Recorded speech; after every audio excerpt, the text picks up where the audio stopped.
आगे बढ़ते हैं। बड़ी खबर, गृह मंत्रालय ने साफ कर दिया है कि रोहिंग्या अवैध प्रवासियों को किसी भी ईडब्ल्यूएस फ्लैट में शिफ्ट करने का कोई निर्णय गृह मंत्रालय ने कभी नहीं लिया है। मंत्रालय ने बाकायदा ट्वीट किया है और कहा है कि रोहिंग्या अवैध प्रवासियों को लेकर मीडिया रिपोर्ट्स के संबंध में यह स्पष्ट किया जाता है कि गृह मंत्रालय ने नई दिल्ली के बक्करवाला में रोहिंग्यास को ईडब्ल्यूएस फ्लैट प्रदान करने के लिए कोई निर्देश नहीं दिया है। यह स्पष्टीकरण गृह मंत्रालय की तरफ से आया है। क्या ट्वीट किया है गृह मंत्रालय ने, वो भी आपको बता देते हैं। लिखा गया है कि गृह मंत्रालय ने नई दिल्ली के बक्करवाला में रोहिंग्या अवैध प्रवासियों को ईडब्ल्यूएस फ्लैट उपलब्ध कराने का कोई निर्देश नहीं दिया गया। दिल्ली सरकार ने रोहिंग्याओं को एक नए स्थान पर स्थानांतरित करने का प्रस्ताव रखा। रोहिंग्या वर्तमान स्थान पर बने रहेंगे क्योंकि एमएचए पहले ही विदेश मंत्रालय के माध्यम से संबंधित देश के साथ अवैध विदेशियों के निर्वासन का मामला उठा चुका है। अवैध विदेशियों को कानून के मुताबिक उनके निर्वासन तक डिटेंशन सेंटर में रखा जाना है। दिल्ली सरकार ने वर्तमान स्थान को डिटेंशन सेंटर घोषित नहीं किया है, उन्हें तत्काल ऐसा करने के निर्देश दिए गए हैं।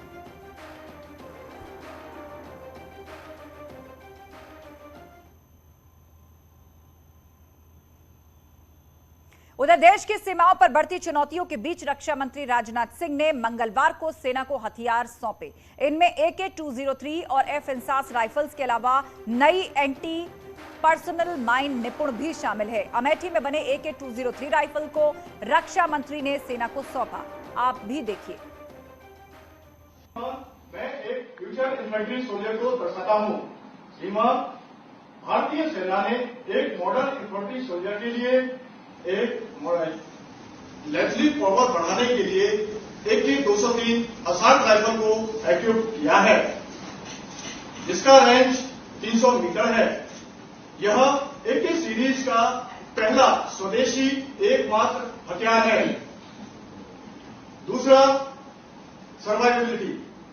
श्रीमान, इन्फेंट्री सोल्जर की सर्वाइवेबिलिटी के लिए इंडियन आर्मी ने ballistic helmet, ballistic Google, blood proof jacket, elbow pad, knee pad दिया है। हेलमेट और ब्लड प्रूफ जैकेट 9mm और AK-47 जैसे घातक हथियारों के बुलेट से प्रोटेक्ट करता है। टारगेट एक्विजिशन और कम्युनिकेशन। टारगेट एक्विजिशन के लिए भारतीय सेना ने एक मॉडर्न इन्फेंट्री सोल्जर को होलोग्राफिक साइट की सुविधा दी है, जो कि राइफल पर माउंटेड है। इसका रेंज 200 मीटर है। रात के समय देखने और दुश्मन को अंगेज करने के लिए भारतीय सेना ने एक मॉडर्न इन्फेंट्री सोल्जर को नाइट सुविधा दी गई है, जो कि हेलमेट पर माउंटेड है। इस साइट को एक मॉडर्न इन्फेंट्री सोल्जर अपनी सुविधा के अनुसार देख सकता है, बदली कर सकता है।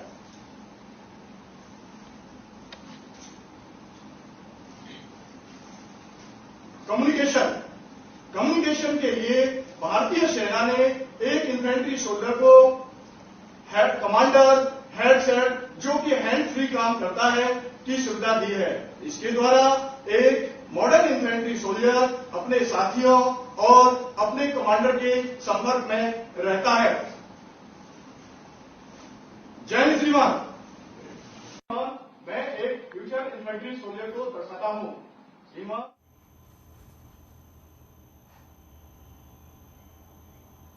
देश और दुनिया में अपनी अलग पहचान रखने वाली अमेठी अब दुनिया की सबसे ताकतवर राइफल बनाने के रूप में पहचानी जाएगी। साल 2019 में प्रधानमंत्री नरेंद्र मोदी ने अमेठी से जब यह ऐलान किया था कि अब से अमेठी की पहचान राइफल होगी, अब वो देश की रक्षा के लिए तैयार है। यहां भारत और रूस के संयुक्त तकनीक सहयोग से दुनिया की बेहतरीन राइफल्स में शुमार AK-203 राइफल्स का उत्पादन किया जा रहा है।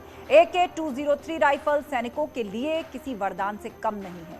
रूस की तकनीक सहयोग से देश में निर्मित इन राइफल्स को सेना के हाथ में अब पहुंचाया जा चुका है। फिलहाल हाल ही में मिली 5 लाख राइफल्स के उत्पादन की मंजूरी के बाद यहां तेज गति से काम जारी है। अमेठी के HAL कोरबा परिसर में बनी ऑर्डिनेंस फैक्ट्री की राइफल अब अमेठी की पहचान बनेगी।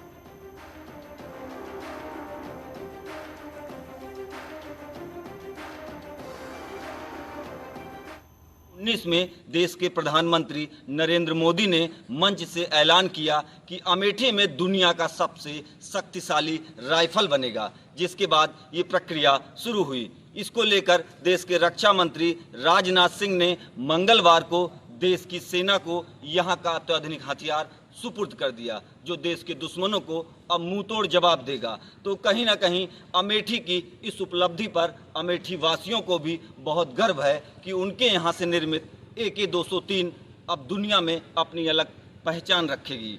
पप्पू पांडे, न्यूज़